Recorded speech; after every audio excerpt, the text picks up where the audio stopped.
time. Real sa sata, mga ka-alright. Oh, isa ito. Assignment na po. Assignment na po. Tara. Kuan, geometry problem. Kaya kabayad si mong utang, ha? Ang bayaran ito ng utang, so sulbasan eh. Ari be.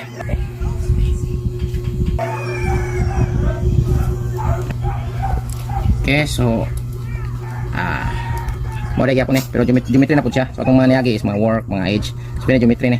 So ang key ani makibaka kung sa mga perimeter or area or kuan sa mga polygons or mga sa geometry like rectangle or triangle na siya. So ang mga given karon is perimeter. So may kag sa atong number 1. So perimeter may giingon, ang perimeter rectangle ngani mo guna rectangle. Di ba rectangle na siya. So ang giingon is perimeter but usabot sum ani aning sides nga length width. So may ang perimeter is 2L plus 2W. So duha ni mo perimeter. Karon ang perimeter is di ba given na siya 50 equals to 2L plus 2W.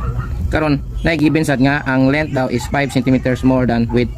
So but pasabot ang L is equals to 5 cm. So 5 plus W, 5 more man than width. So find the dimensions. So kining L mo imong ibutang dito. So naa kay kaning equation. So 50 is equals to 2L 5 plus W equals to plus 2W.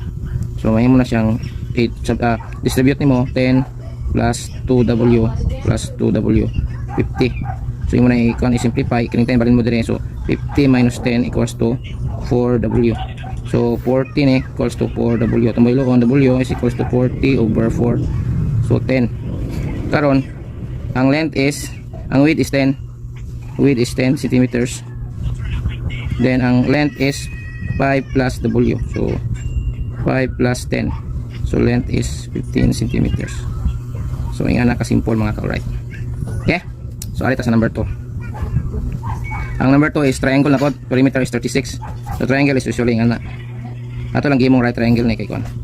So na yung anak karon ang giingon is natay ang sentence kay gingon man second side is twice the first, third is 6 more than the second, find its dimension. So butan nato kani mo ni x, mo ni y, mo ni z.